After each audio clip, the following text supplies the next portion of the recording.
Welcome back to This Authoritarian Life, me and she's podcast, where we seek to establish total control over emotional health and well-being. This week we're welcoming back old friend Donald Trump. Glad to be here as always. Hey, you want to end the war in Ukraine? Still no. Okay, worth a shot. Forget Ukraine, guys. I want to talk about a big news week over in America. You mean the Travis and Taylor engagement? I hate Taylor. I love Taylor. I love Taylor. She's a terrific person. But I meant more some big moves by our boy Donald. I like that he banned burning flags. No one should ever insult the government like that. Well, that's right. But also, I couldn't just let people destroy something that is so important to your economy. Frankly, most of those flags were made by you. Strong facts. I really enjoyed you bullying central bank, forcing government to take over technology company, and sending police to home of disloyal former employee. I couldn't have done it better myself. Should sue this guy for IP theft. He really is ripping off all kinds of material from us. What do you mean us, Vladimir? I'm just kidding. Why are you so insecure? Relax. Vladimir's right. For more than 2,000 years, you guys have been stealing ideas from America. Well, the tables are turned, suckers, because under my leadership, we will now be very strongly stealing ideas from you. Huh. So, where do you guys think Svelsi wedding will be? Somewhere in the bowels of the city that never sleeps. Kevin McCullough, radio host with Salem Media. Is a man also not sleeping. Syndicated radio talk show host Kevin McCullough. And that guy would like a word with you.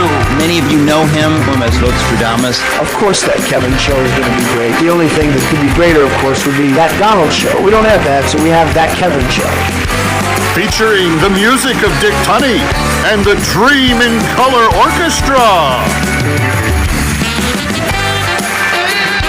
Straight ahead, Jim Daly from Focus on the Family, Danielle Alvarez of the GOP, Jacob Olidort of America First Policy Institute, Patrice Onwuka from Independent Women's Forum, Jennifer Galardi from Heritage Foundation, sketch comedy from Puppet Regime and the Babylon Bee, and back, Jamie McDonald is in the spotlight.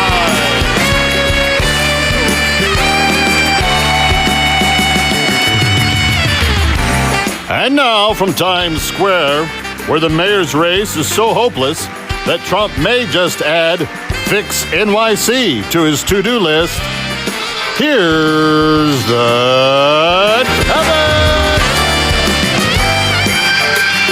All right, friends. Yeah, it is getting to be about that bad. And I don't know what to make of what the president has said. I know that he said to my friend John Katzimatidis this week on the phone that if the mayoral candidates can't figure their stuff out, he's going to have to get involved. But how do you arrange that? Mayor Adams says he has not been approached about the HUD position, and he doesn't want to serve in the administration. And I don't think Curtis Sliwa wants to go anywhere, and Mario Cuomo certainly is not going to go anywhere. And it seems like you've got three guys that, when you add up all of their support, they are the anti-vote to Mamdani, and you could avoid having the socialist jihadist take over New York City, but it doesn't appear like any of one of the three candidates are interested in preventing that from happening. So I don't know what's going to happen. It's kind of crazy, but that's where we are right now. Maybe after another week or two, maybe we get some common sense and somebody does something about it, but we'll see. Anyway, that was just one of the things this week that got my attention.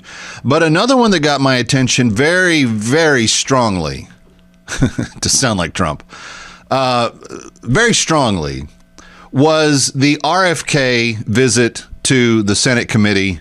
I think it was on Thursday of this week. I know, and this is where I often talk about this in my column and sometimes on my show, but there is a disconnect between the left in America and how America perceives them and how they think America perceives them. And these pseudo-lectuals, which are like Elizabeth Warren, she pretends to be an intellectual. She talks about things as though she has some sort of command of the facts. But in reality, she's lying through her pie hole.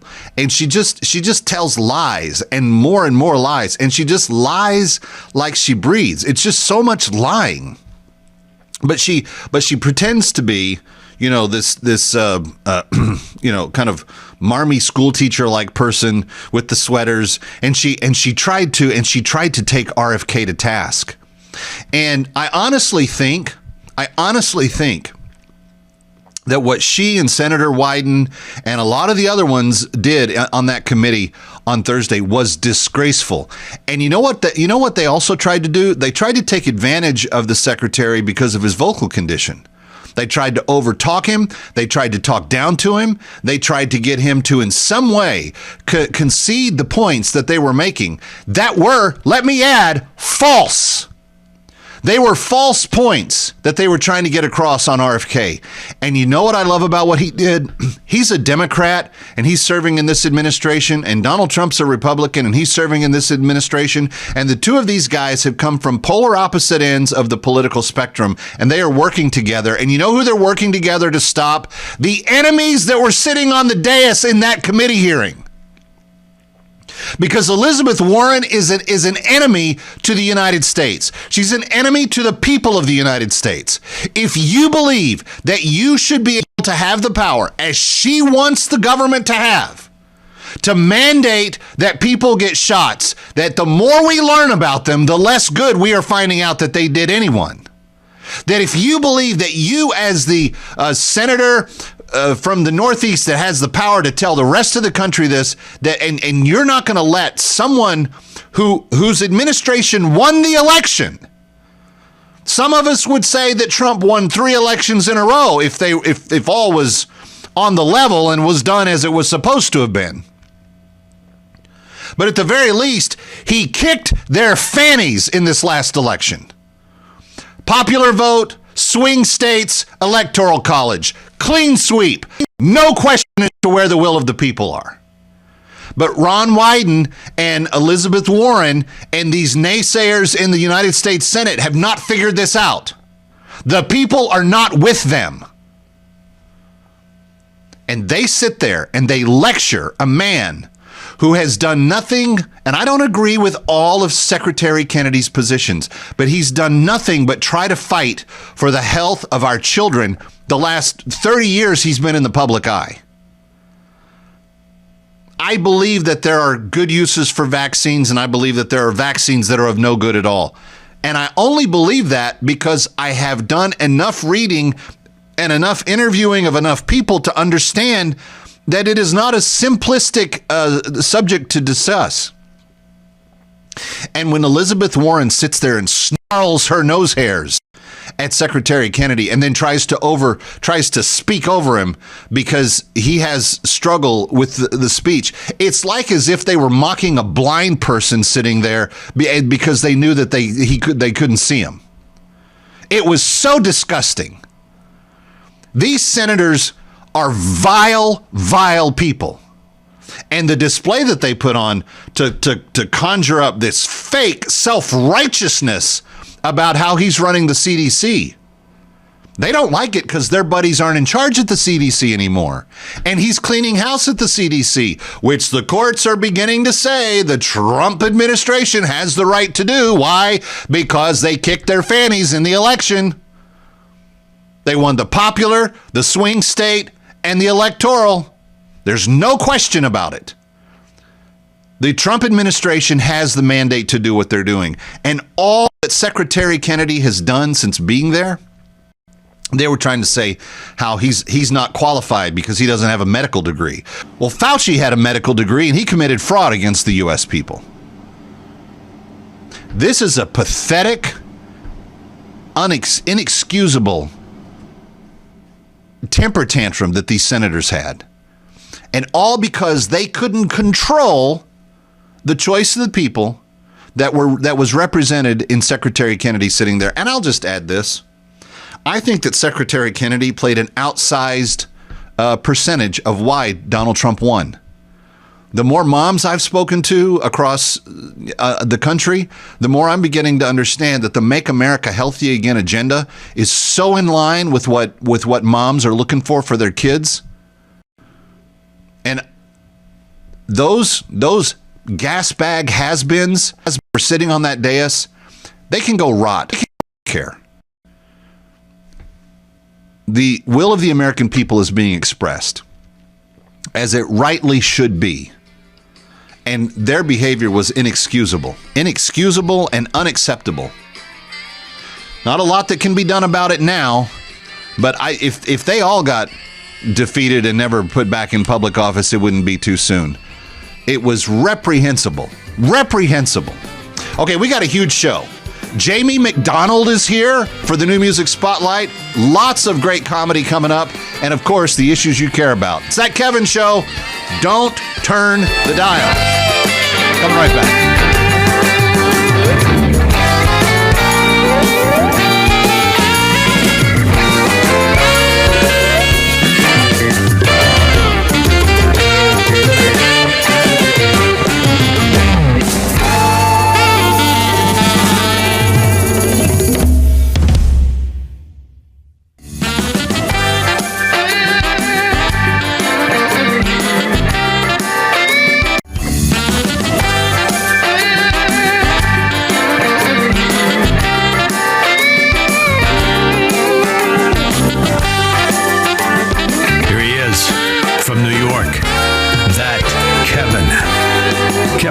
Welcome back to Times Square. It's That Kevin Show, thatkevinshow.com for all things needed.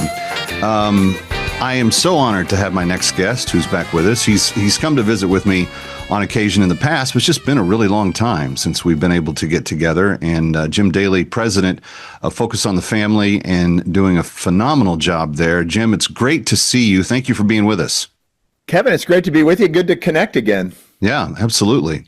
I've thought about you actually a lot in recent days with the passing of Dr. James Dobson. You and I kind of became friends through the transition of the Focus on the Family leadership there. And I forgot that you were on staff for much longer than than what you had been. And I always made that mistake when we would be doing introductions and so forth. And you bought an M&M's onesie for my oldest, who just turned 15 this year. So think about that. Oh, my goodness, man. Yeah. 15? You remember that? You and Gary. Time flies by. I remember. I'm trying to remember if that was in Times Square in London. It was either. I think it was Times Square. And then you came and saw and did the radio show right after that. But it's good to see you again, and I appreciate it. Speaking of Jim, lots of hearts, had lots of feelings last week. What was yours? Yeah, I appreciate that. And for Dr. Dobson, he built in so many wonderful things into Focus on the Family, things we still talk about and do every day. And nobody could argue with how God used him to build Focus on the Family, use Focus on the Family in so many different directions, socially, politically, with the church, etc. And, he came along at a time when, outlets were pretty limited. You had 13 TV programs on your dial, and you had AM, FM radio, and that was it. Mm-hmm. And but he delivered such great family wisdom for marriage and parenting. Of course, his PhD was in child development. So Focus, that's where we leaned into Dare to Discipline and those kinds of themes. And millions of people have written us over the years how we helped raise that next generation. Yeah. I remember one young man, he came to the Institute here. He wrote Dr. Dobson a poem. This is when Dr. Dobson was here. And it said, "Roses are red, violets are blue. I got spanked because of you." And he goes, "No, I'm serious." That was kind of, in the terms of helping children to have boundaries, to raise them with a sense of purpose, a sense of identity. Yeah. Those were all things. And of course, he confronted the big issues of the culture. And I think for many, that was the issue. The LGBTQ community did not see him. Pornography in the early 1980s, serving on the Reagan Commission. I mean, this man was so far ahead of the culture war in so many different ways. And you and I and a whole bunch of other people are now trying to, as best we can, continue that mantle, build strong families, but also create a society that is as healthy as it can be and as God-honoring as it can be. And that's what we're trying to do every day. Well, it's great to hear your recollections. It's great to have you here. We have limited time, and I want to get to this new project of yours called Truth Rising. It's very exciting, but for people that have not heard anything about it, walk us through it.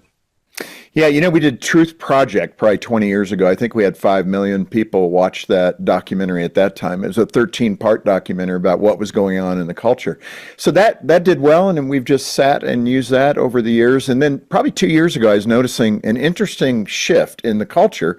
Just, scrolling through YouTube feeds, etc., seeing Bill Maher, the more left-leaning HBO pundit, starting to poke fun at the left, when it came to the woke stuff and even LGBTQ issues. And he's going to do it with his sarcastic humor, and I get all that. But just to hear somebody say, wait a minute, this makes no sense. And then people like Elon Musk saying, children are important for the next generation. We need to be having children. I was going, yes, we do. And then hearing Jordan Peterson talk about the distinction psychologically of gender, that there are two genders, male and female. And he, pretty much got kicked out of Canadian psychology because of that stand. And you're going, wow, what is going on? People getting a backbone. And I just thought it'd be the right time to do another documentary, Truth Rising. That was the title we chose because it feels like it's happening. Like there's a pendulum shift in the culture that truth is rising. People, even non-believers, not Christians, are taking notice and saying, something's not working like it used to work. We've got to calculate and rethink how we're doing some things. The film gives fuel to that thinking. It's not even, it's not an endorsement on my part. It's not I'm not saying that I'm a big fan of hers in any other way at all. I want to make that clear to people that are listening and watching. But when Taylor Swift got engaged just this last few days, I saw 7 or 8 independent outlets start having robust discussions about the value of marriage in society again. And I was like, to your point, we are talking about things very differently than the way we've been talking about them for some time. There seems to be this hearkening back to traditional things. And I think Gen Zers are part of it. I think, demographers are saying this generation is very much like the builders, the pre-boomers, the builder generation, quiet, but traditionalists. And I don't know that we could put that label on them yet, but they are truth seekers, I think. They're so inundated with lies from every direction that I do think the Gen Zers are kind of saying, what is true? I need to find out what's true. Yeah. And I think in part, that's the way the Spirit of God works. He has an assignment for every generation. Wouldn't it be awesome of this upcoming generation to have that kind of appetite? I want to know what's true. And in the film, we have a detransitioner, Chloe Cole from California. She's now 19. Well. Yes. She started that at 12 years old. Her parents were spooked into signing the medical release saying you could have a dead daughter or a live trans son, their typical statement. Yeah. They signed away their medical consent. And then Chloe began that transition. Well, at the end, and she's just become a Christian in the last year or so, she's 19 or 20 now. But in the end, after double mastectomy, hormone treatment, all of the damage, mutilation done to her body, she had the epiphany, which researchers say 90% of kids who have sexual confusion and disorder, 90% will self-correct to their biological gender by 19 years old. Just leave them alone. Well, they didn't leave her alone. They mutilated her body. She saw a woman breastfeeding and said, what have I done? Mm-hmm. I'll never be able to do that. Her story is captured in the film. Well, and one of the sad things, Jim, is that when transitioning youth are in that process, they are heralded and cheerled from every corner of popular culture and society, from academia, from the Hollywood impact, from public policymakers, et cetera. And when they come to the realization that they don't wish to go any further, there's not a single person standing with them that ever said anything good about the decision that they had made to go the other direction. And this is, I think, a tremendous opportunity for the church to step up and say, we'll be there for you when nobody else is. If people want to know more, where do they go for Truth Rising? How do they get a hold of it? Real easy, truthrising.com. We're going to stream globally September 5th, right around the corner. There's a 4-part study that's also free. It's all free. And that 4-part study gets into truth, hope, identity, and calling, particularly for the Christian. to know to get a spine. Let's be truth tellers in a gracious and loving way. It can be. Stick around for more of That Kevin. Next, That Kevin Show with Kevin McCullough.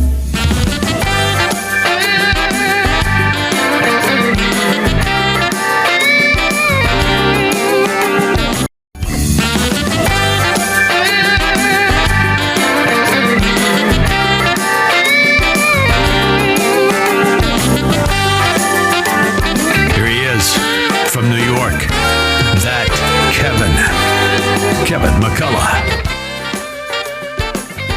All right, Kevin McCullough, glad to be back with you. I don't know if you saw the Gavin Newsom Instagram foolishness over last weekend, but he was looking at the camera going, "Oh, if Trump's going to redistrict and if he's going to withhold taxpayer money from us if we decide to redistrict, well, maybe we'll just withhold our tax dollars from him." I have a big word of warning to the governor of California. 16th Amendment, pal. You have to pay your taxes as a state. It doesn't matter if you're a donor state or recipient state. You got to pay them, and the president can see to it that happens. So don't do that. You just look so silly when you do that. Danielle Alvarez is back with us. She's the RNC spokeswoman, following in some big shoes over the last number of years as people that we have known and talked with, and I trust this will be the same with Danielle. Become regulars on the show and do a great job sometimes in the White House afterwards. Danielle, thank you for taking the time. The president fully supported the state of Texas and others that took up a redistricting measure this year. They are allowed to constitutionally. They have, even by their own state's constitutions and bylaws, the rights to reformulate their districts when they reach certain thresholds. And apparently some states have done that. In retaliation, and against some of the standards in California, Gavin Newsom said, well, we may do it and not follow the rules just to get even, just to add a few seats on the other side so that the president's party doesn't increase its number. The truth is, Danielle, if Gavin Newsom was as focused on using fire funds for recovery for victims, if he was as concerned about not locking down his population during COVID, if he was as concerned about getting water to Southern California as much as he is Northern California, and a whole host of other litany that I could just run off, he wouldn't have to worry about redistricting or anything because people would be enjoying his leadership. This man thinks he's going to run for president in 2028, and he's the laughingstock and doesn't even realize it. That's the weird part. He doesn't even realize it when he's talking on social media. Gavin Newsom is an absolute embarrassment. I don't like to spend a ton of time talking about him just because he is such a failure in his state. And there is a reason why Californians are moving to Texas and to Arizona. The president put out a truth supporting Texas's new map, redistricting map.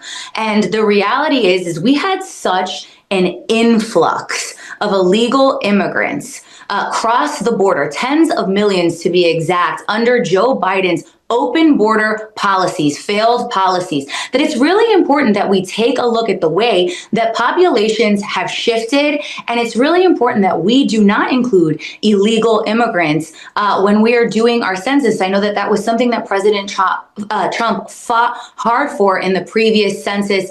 Democrats, of course, took him to court because they want to sue and lose in court on everything. So it is very important that we take a look at our maps. But the other thing that's going to be very important, especially as we look towards the midterm elections, and I say this to anyone who will listen, the voters, the American people, gave Republicans and the MAGA movement a mandate in November. We won in 13 battleground states. We won the popular vote. We won in every single demographic. And it was a mandate to govern well. They were sick and tired of Joe Biden and his auto pen and his uncertainty of how to put one foot in front of the other and walk off a stage. And they wanted true leadership, true conservative leadership. And it is going to be good governance. It's going to be peace through strength on the world stage. We know that the president is meeting with the new elected president of South Korea today. It's going to be these trade deals that are bringing in trillions of dollars to our economy. It's going to be inflation going down, our economy rising, a secure border, the one big beautiful bill, permanent tax cuts that is going to help us in these midterm elections. And I think Republicans are doing a damn good job. And of course, we have a lot of time left to these 2025 elections, to the 2026 midterms. But I say it to anybody who will listen, stay involved and pay attention, because life is getting better under President Trump and Republican leadership. What people, you mentioned all the categories that he was successful in 2024. One that I didn't learn until several months after the election was that he increased his vote in every county across the country. All, 3,000 counties, he got more votes than he had ever gotten before in every county. If that's not a mandate, I don't know what is. Who in presidential history has ever done that? I don't think it's been done before. Let me just ask you, as we are, we just have a minute left. The biggest thing on the radar screen for the RNC this minute, how do people get involved? How do they stay involved? What are you urging people to do? Well, we ask everyone to go to GOP.com, whether you have a spare minute. We are a grassroots organization. We thrive on volunteers lending their time, whether they want to lend it to registering voters, making sure to talk to their neighbor. Stick around for more of That Kevin. Next, That Kevin Show with Kevin McCullough.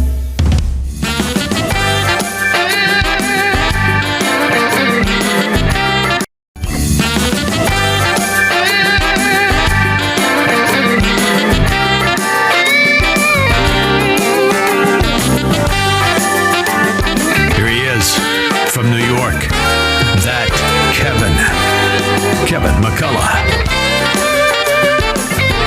Welcome back to Times Square. Kevin McCullough, very glad to have you with us. A busy time. Normally in late August, the news kind of takes a break. There's not much happening.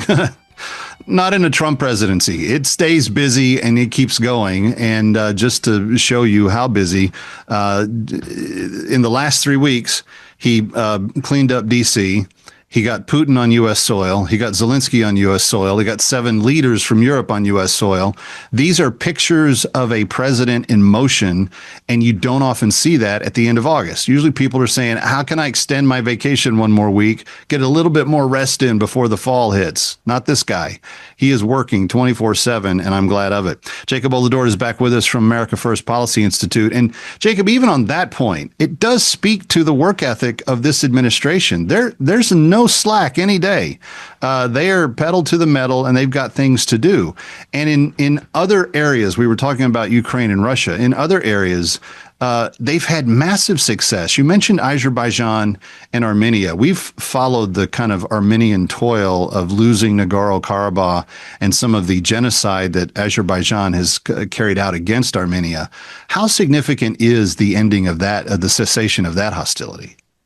Absolutely. No, I think you captured it exactly. Look, there's the famous expression of guns in August. But here, of course, we're seeing olive branches of August, all these solutions and peace to ending wars. This is a very important one, Azerbaijan and Armenia. I've been to Azerbaijan 2 years ago, and I think there is a common need for both countries for prosperity, and that Zangezur corridor between those two countries, what that'll do is that connects Turkey into Central Asia, but obviously going through Armenia, and so giving both countries an opportunity to share in that commercial opportunity. But I think strategically here, this is important. I mentioned earlier that these are both Soviet-era states, so that's a little bit of poking the bear in the eye, Putin, but there's also the region there, and both would say that they're stuck between the Ottoman Empire, the Russian Empire, and the Iranian Empire. There are more Azerbaijanis in Iran than there are in Azerbaijan. I mean, Khamenei himself is Azerbaijani.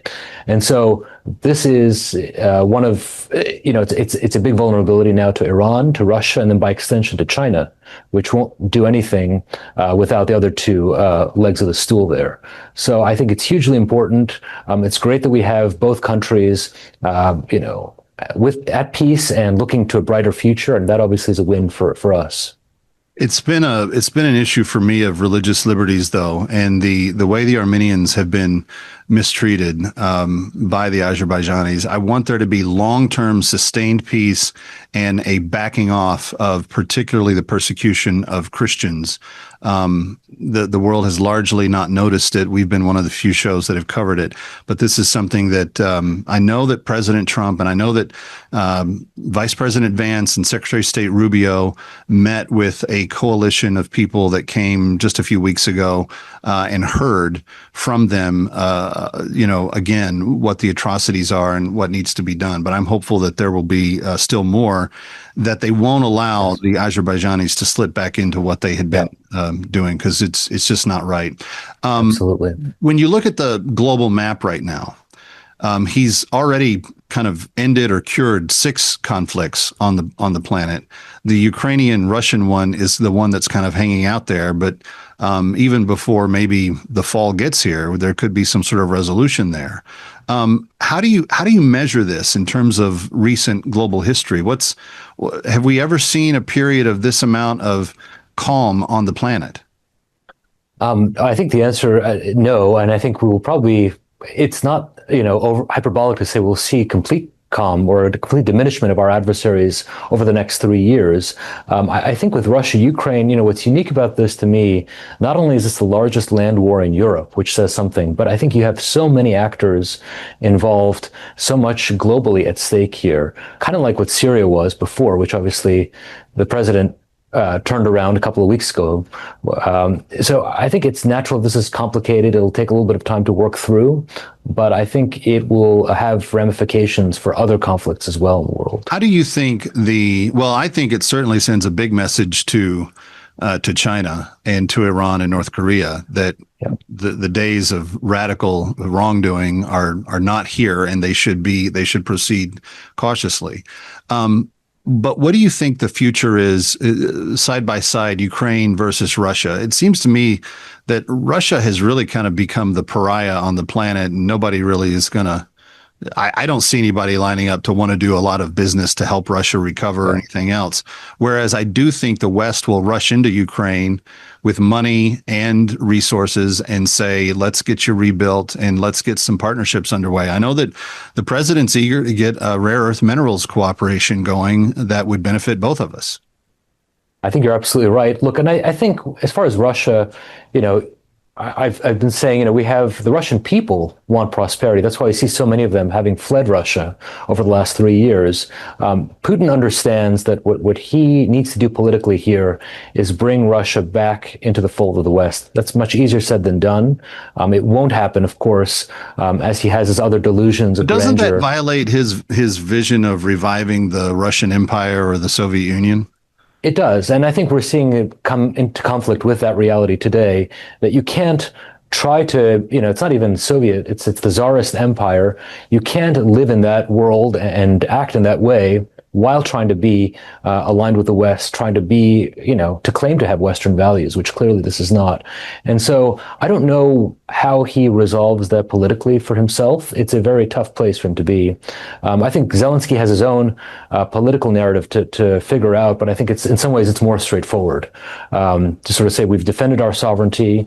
We might have had to compromise here and there, but ultimately we've gotten to a place where Russia will never try this again. And I think that can be where Zelensky positions himself vis-a-vis his people. But I don't know what it looks like for Putin.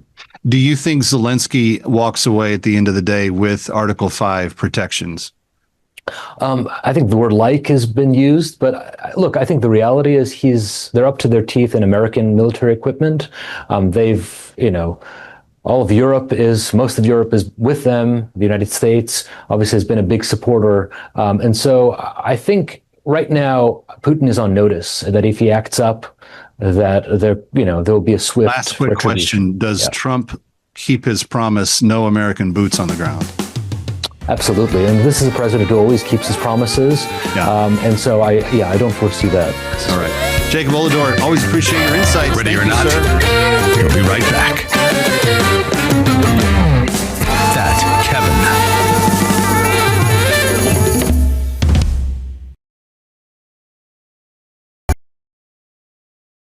Thank you for attending this meeting of canceled mascots. I'd like to welcome our first white member.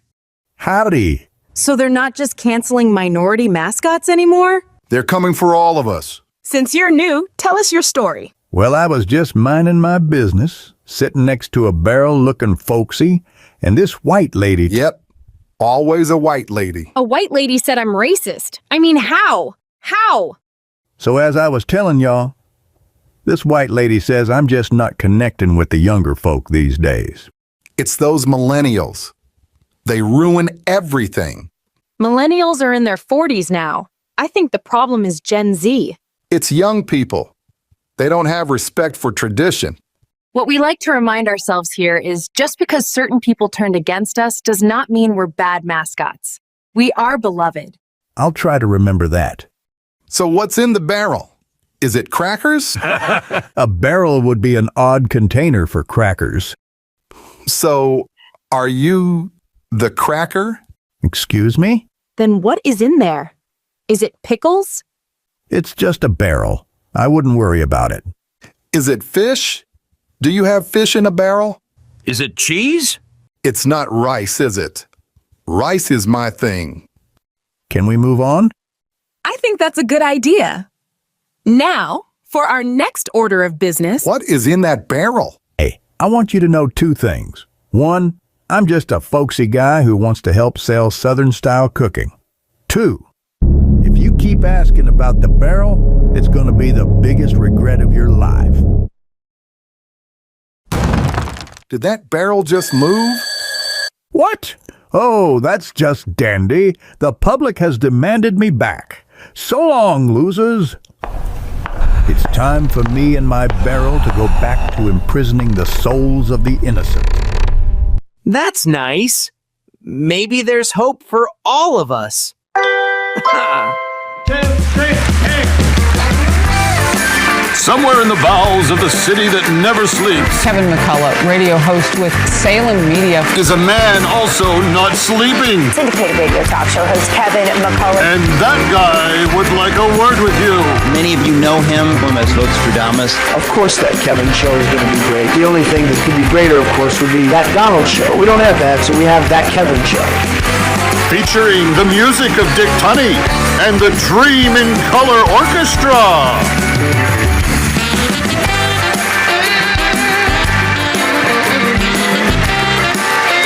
Still to come, Patrice Onwuka from the Independent Women's Forum, voicing freedom and prosperity.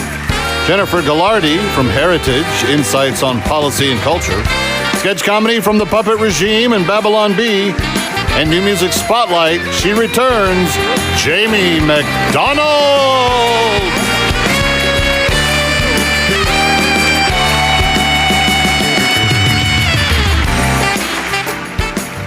And now from Times Square, where New York's mayoral frontrunners are proving clowns belong in the circus, not City Hall.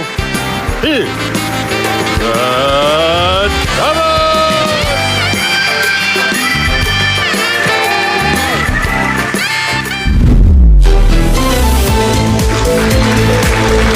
For Assignment Desk Weekend, I'm Kevin McCullough. In Washington this week, the Senate had a serious hearing on vaccines because nothing screams medical expertise like 80-year-old politicians who will ask their staff how to do the Google. Robert F. Kennedy Jr. said it was all about the kids. Bernie Sanders said immediately he must resign. Not because of the answer, but because Bernie believes that if you're under 82, you should still be in the courtroom, not in the hearing. RFK then denied claims he told the CDC to ever rubber stamp vaccines. Didn't matter. Senators grilled him anyway because why let facts get in the way when there's a good outrage session scheduled? Trump later said he likes that RFK is different, which is also what he said about Kanye. So, solid endorsement? Meanwhile, AOC and Kash Patel are on the opposite sides of whether the FBI should clean up her red light district in her district. AOC says shutting it down would hurt the working class. Kash Patel said, yeah, that's the problem. And then a judge approved Trump's new detention program, Operation Alligator Alcatraz. Critics say the name sounds harsh. Supporters say at least it's not called Operation Participation Trophy. Either way, if you're in it, the only hope is Sean Connery and Nicolas Cage. Down south, Venezuelan jets buzzed a U.S. Navy ship. Pentagon called it provocative. Translation, oops, didn't think they'd notice our aircraft carrier parked outside their beach. At the White House, Melania Trump hosted a summit on artificial intelligence. Google's CEO showed up. ChatGPT did not. Probably because ChatGPT felt it could have written her speech better. In Georgia, federal agents arrested hundreds at a Hyundai plant. Every one of them, though, still came with a better warranty than the cars they were making. From the sports desk, Eagles lineman Jalen Carter spit on Dallas Cowboys' Dak Prescott in the opening NFL season game. Carter says it won't happen again unless Dak shows back up in Philly in that same jersey. Meanwhile, in California, a male athlete spiked a volleyball into a girls' team so hard that Title IX itself entered concussion protocol. In country music, Dierks Benedict admitted he and his wife are sleeping separately. Still showing more commitment than most Hollywood couples, though. They're still under one roof. Drive-thru news, a woman gave birth in a McDonald's parking lot. They named the baby McNugget. Doctors say he's fine, but he cries until someone brings the barbecue sauce.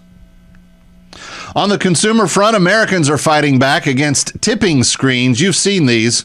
Because nothing says hospitality like being asked to tip 35%. In food news, some red states banning lab-grown meat. So if you like your steak to taste like it was printed at an Office Depot, sorry, your time is up. And finally, NASCAR champ Kyle Busch is reportedly doing sex ads with his wife to pay the bills. From Zoom Zoom to a different kind of Zoom. His old sponsor was Goodyear. His new one is the USC guy. For Assignment Desk Weekend, I'm Calvin McCullough.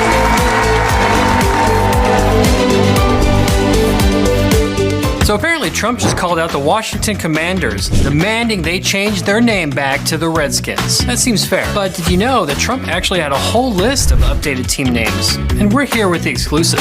First up to bat, baseball teams. Crack. Cleveland Guardians, they're now the Cleveland Indians. Cincinnati Reds, Cincinnati Indians. Atlanta Braves, Atlanta Indians. Boston Red Sox, Boston Indian Sox. Miami Marlins, Miami Aquatic Indians. But forget about Indians. Daily Dodgers will now be forced to revert to their old name, the Brooklyn Bridegrooms. And they'll be forced to play in little groom tuxedos, and all their games will be wedding themed. Oh man, it's going to be so great. Adorable.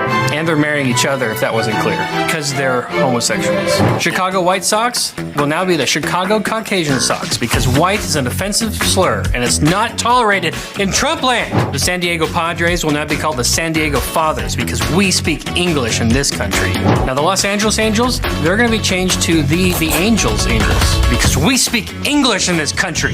Now let's move over to basketball for some slam dunk name changes. Orlando Magic, they're now the Orlando Satanic Witchcraft. Let's call it what it is, people. The Toronto Raptors, which were named after the Ford Raptor, if you know what I mean.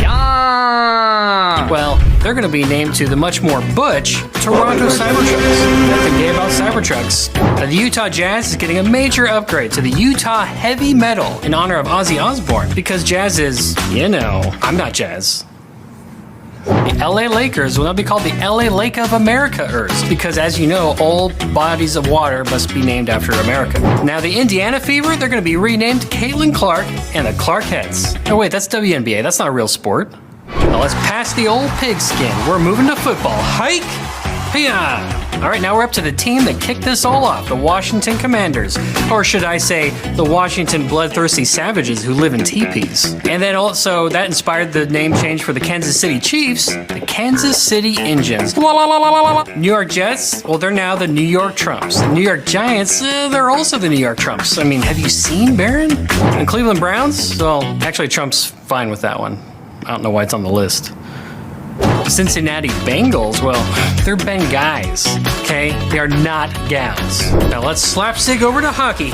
For the Chicago Blackhawks, you guessed it, the Chicago Indians. Anaheim Ducks, well, they're now going to be called D2, the Mighty Ducks. It's the best movie in the series. Why would you name a team after anything else? The New Jersey Devils, well, we're just going to call it New Jersey because the Devil's implied because they're from New Jersey. The Ottawa Senators, they're going to change their name to the Ottawa Presidents because presidents are way cooler than senators. The Boston Bruins, well, now they're the Boston Chowders, just so we can hear people from Boston say the Boston Chowders all the time. They talk funny. Montreal Canadiens will be renamed Hockey Team since both parts of their name are offensive. Actually, hockey's offensive too, so they'll just be renamed to... Moving on. That brings us to soccer. And finally, all soccer will be banned. Thank you, President Trump, for upholding American values. Eagle Scrooge.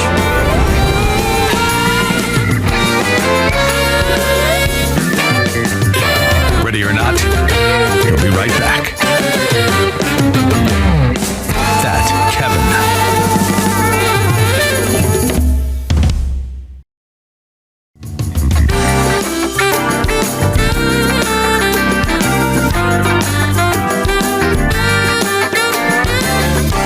Now, back to that Kevin show with Kevin McCullough. So glad you're with us. Welcome back to Times Square. Kevin McCullough is my name, and we always enjoy speaking with the brilliant minds of the Independent Women's Forum.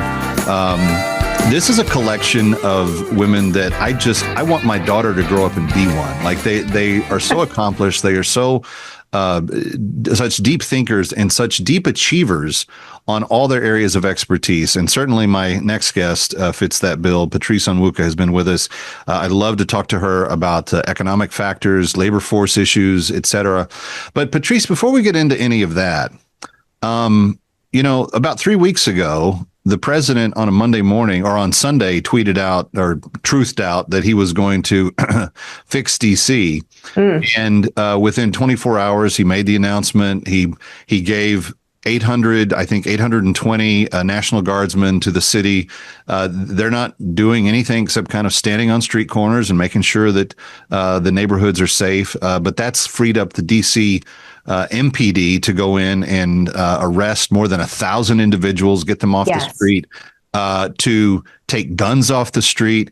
And I don't know how many days it's now been, but I think it's 22 or 23 days that they have gone without a single murder going down, and only a handful of gunshots have been shot off in this period of time, when I know from my own experience of being in and out of DC for many, many years, that is a very rare occasion.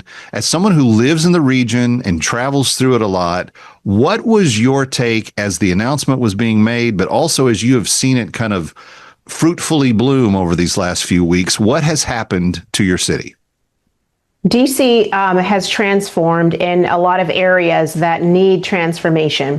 I welcome the president bringing the National Guard and bringing additional support and help to the DC's police force, because the police force was simply understaffed and overwhelmed.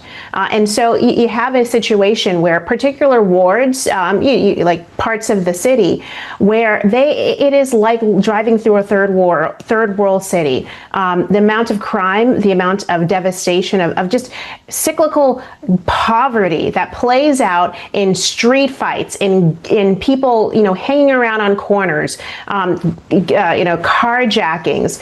And then layer on that, the City Council of DC that passed ridiculous laws around crime that makes it easy for people to reoffend, to get the same, to reoffend the same crimes and do the same thing over and over again.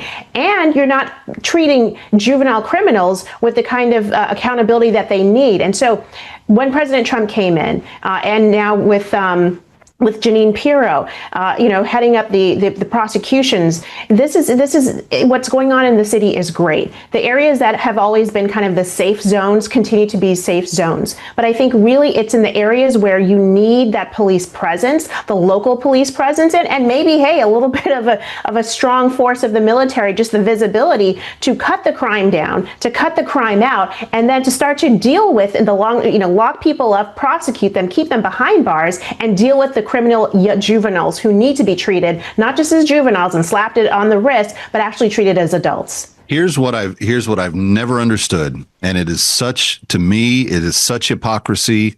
It's stomach churning. the people that argued against the president's actions tried to do so from a standpoint of saying that he was going to militarize or he was going to exceed his limits on power, or, you know, he was a tyrant, all the typical stuff that you hear about what the left says about the president. But what they would not answer, and I did not hear a lot of people in the media ask them, to be fair, but if I had more of them, had access to more of them, I would have asked them, is why do you believe that particularly black and brown people do not deserve to live in safe, orderly neighborhoods the way the rest of the country does, simply because they live in a poor section of town, or simply because they're in this particular city? What is it about the Adam Schiffs and everybody else that came out and criticized the president that believes that the president, who has the power to do something about it and then exercise it, why wouldn't he want to help protect the ones who are victimized most by the crime, the ones who are victimized most by the violence, the ones who are victimized most by the killing? Because it wasn't the safe zones that were in trouble, Patrice. It was these areas that are overlooked by the cameras, forgotten about by the news anchors, that are basically just kind of thrown away. And everybody, you know, the mayor, the police chief, everybody was willing to just go along with what's been done for the last 30 years in that city. And the president said it doesn't have to be this way, and we can, in a snap of a finger, make it different. And now they have safe streets to go out and take walks in at night tonight, Patrice. It is really remarkable what's happened. Well, I listen to the small business owners, the black small business owners, who say, you know what, I can see kids running around the streets again, little kids actually out there on the sidewalks having fun, not dodging bullets, having a childhood. God forbid. Having childhood, exactly. That tells me that these are the folks who really want to see the increased police presence, because they know it's their stores that get robbed. It's their stores that get shot up. It's their children that could catch a stray bullet. There are so many, heart-jerking stories in DC about, grandmothers in a fast food line who get shot at, catching a stray bullet. And I think that's come to an end. And what you said reminded me of what President Trump, the promise he made to the Black Americans back in 2020, was it, or 2019, 2020? He said, "What have you got to lose?" And I think now so many Black people have come to realize they were lied to about him, and what he's able to accomplish for them. It's no longer you have to accept that there's just going to be poverty and violence in your neighborhood. Actually, no, it's you deserve something better. And public safety is the most basic responsibility of every elected official, from the presidency all the way down to your local city council. And if they can't get that right with the resources and with the help, then I don't know why they're in office. I was a little bit befuddled when it was all going down, because I was looking back saying, why didn't Biden do something about this? Why didn't Obama do something about this? Why didn't Bush do something about it? Why didn't Clinton? All of these guys have had the same basic, in case people are listening to us and they don't understand, Washington, D.C., for a similar economic demographic area in New York City, Washington, D.C., take a similar ward, it will have a crime rate that's over 200% higher than the one in New York City. And it's regular. That was the way of life for at least the last 5 or 6 presidential administrations. And for the president to say it doesn't have to be this way. Now, is he going to be pressed if he goes into Chicago or Baltimore or some of these other places where the federal powers are in question? I don't know what's going to happen there. But I know one thing.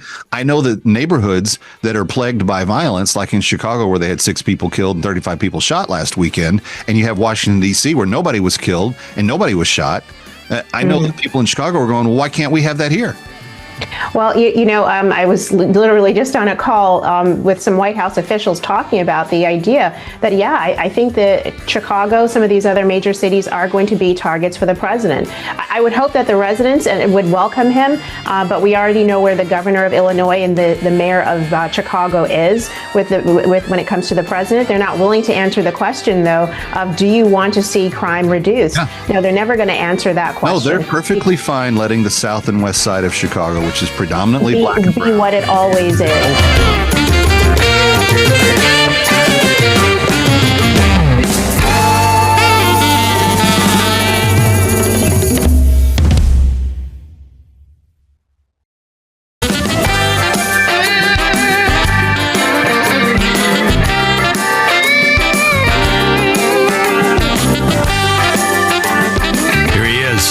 From New York, that Kevin McCullough.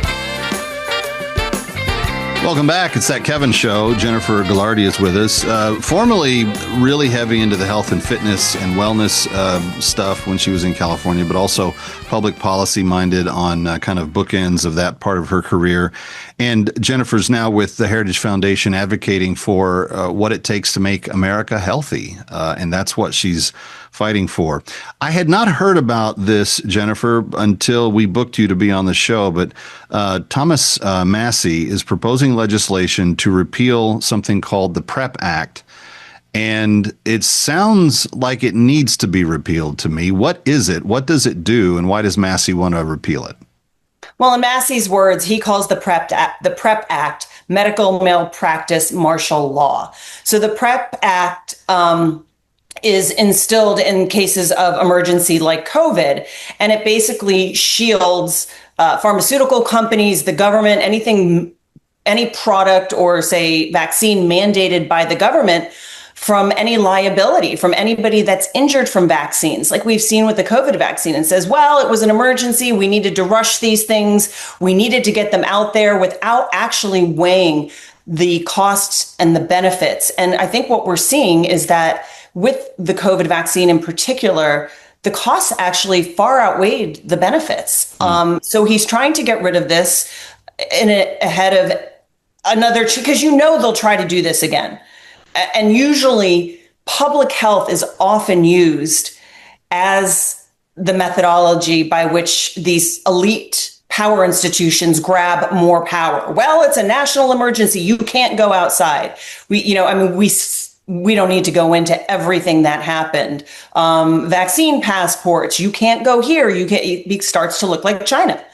And so it is the easiest way in which, like I said, these elite institutions can do their power grabs. And by doing this, he's saying, listen, you can't just willy-nilly say, we need it. What does the temperature of the House kind of look like right now? Are they in the mood to see this be overturned? I think you've got your usual handful, whether we're calling them the Freedom Caucus now or whatever they're calling them these days. You've got the Massies, you've got the Rand Pauls, you've got Ron Johnson really looking to dig into these issues that Kennedy's calling for, and even outside of the Prep Act, like autism, all of these things that were taboo, vaccines in general, the childhood vaccine schedule, really wanting to question the science. I think that whole word has been soured upon. So, but then you've got your hardline Republican, who's the one that gave him a hard time at his hearing? I can see his Cassidy. You've got your Cassidys and the shields for big pharma.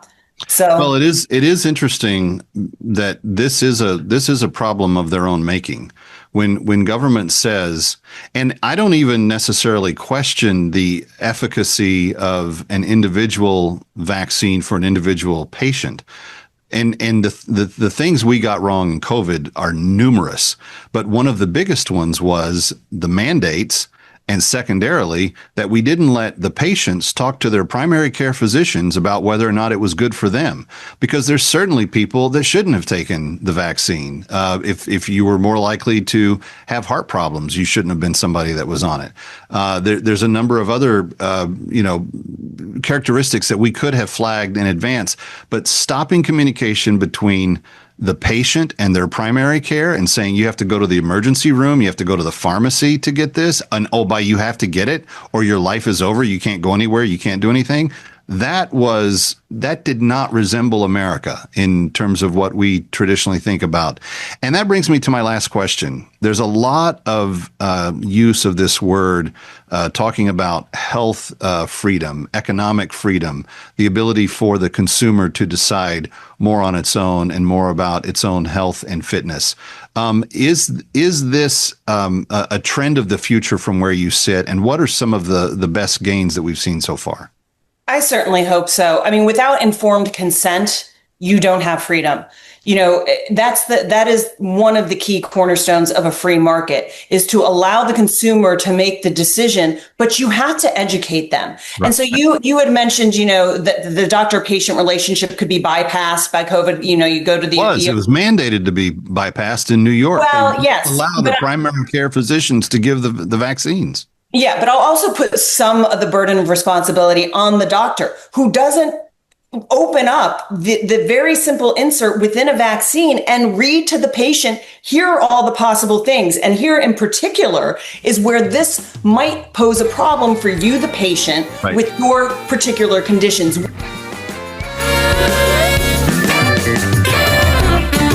around for more of That Kevin. Next, That Kevin Show with Kevin McCullough.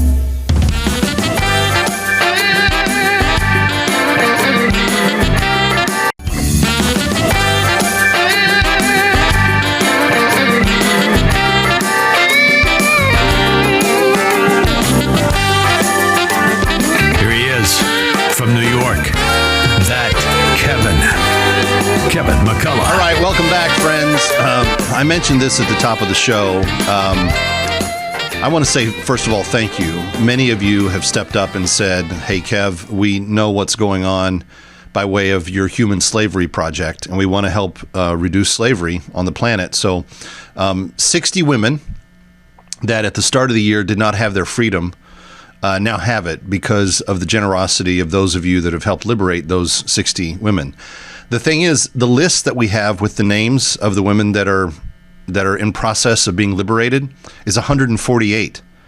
So in the last half of this year, we're going to have to really pick up the pace, or we're going to need a couple of you to do something remarkably generous. And every year for the last few years, there's always been someone that's given a $10,000 gift or a $15,000 gift, just going above and beyond what anybody would have expected. And we don't want to come to take any of those for granted. So those of you that have been that generous in the past, thank you. But for the next few minutes, I just want you to be aware that my family is so personally committed to this issue that every slave liberated this weekend, we will match slave for slave, dollar for dollar. So if you give your gift right now and you give it at 888-342-1010, 888-342-1010, if it's a $250 gift, if it's a $5,000 gift, we are going to, the McCulloughs are going to match that dollar for dollar this weekend if you will join the cause. Because we have 148 women whose lives are going to be ruined if we do not. These are 148 women that can taste freedom. It is almost on their doorstep. And to deny them that access when we have gone to the trouble of doing everything that we can to try to get them out, simply because we don't have the supplies to give them when they're liberated, it's not going to sit well. So I need you to help us with that. Now, here's how it works. For $250, one life is liberated out of slavery from northern Sudan being held by jihadist slaveholders. But we have people that are able to negotiate their release, and upon their release, they get to return to their home in South Sudan. That home where they were taken from, that home where they grew up, hopefully that home where they still have some family, and if they don't, we help find them a community of former slaves that they're able to share life with and create a new experience and a new family with out of that. But these are women who have seen the most detestable form of life in the last number of years. They've been ritualistically raped, assaulted, beaten, verbally abused, emotionally abused, physically abused, in every way possible that you can even begin to wrap your head around. And their prayer, their only prayer, is that God would allow them to go home, to start over again. And your $250 gift allows that. Here's what your $250 gift provides: a year's worth of seed for them to plant food for coming years, a year's worth of food to sustain them through that first year that they're back home. If it was nothing more than those two things, it would be an amazing gift for $250. But you continue to add to it by things like utensils to cook and clean and fish with, to garden with.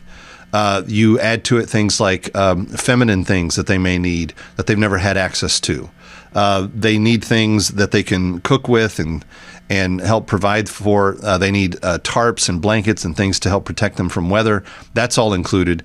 And kind of the most special thing of all is they get a little she-goat that they can make a new life with, that they can have goat kids with, that they can create milk and cheese and sell food products and other things because they have it. Friends, it is all part of the $250 that you give when you give one in the name of one of these slaves that we are working on negotiating their freedom from. But our goal is 208. Only 60 have been spoken for. That means 148 are still not free. And I'm going to match every gift you give this week. Please call right now. My name is Nanya Newt. I was about 15 years old when I was captured. My mom had spent the last few days teaching me all about what it meant to be a good wife and a mom, showing me how to cook and sew. She had hoped I would get married in the future. One day I was out collecting firewood, and that was when the Arabs found me and captured me and took me to Sudan without the chance to tell my family goodbye. It took me many days to walk the complete journey. They gave us boiled sorghum as we went, and the men that had been captured with us faced grave dangers. They were considered to be spies, and most of them were killed right in front of us. Upon arrival in the north, I was sold to a master in Miriam village, and then I was sold almost as quickly to another Arab in Magalagate. He made me work for his family, sweeping the compound and washing the dishes. They worked me long and terrible hours, pounding sorghum, fetching water. And then they said in order to be a good Muslim woman, I would need to be circumcised. I was held down as it happened, and then I was forced to marry. Against my will, they forced me to work even when I was sick. If I did anything that made them angry, they would beat me. My master never bought me any clothes, never paid me for any of my work, and barely ever fed me. Then one day, I heard about a CSI retriever, and I ran to find him in the town. As it turned out, they were freeing slaves in my region, and they had not known about me. But I think God allowed me to find them because they brought me home. We walked that same journey back to South Sudan. And today I thank God because I am free. I thank the Arab retriever because he helped. I thank CSI and for those who gave. I cannot thank those of you who gave money to help us become free ever enough in all of my life. But I do hope that my prayer is answered, that we will not stop until they are all free.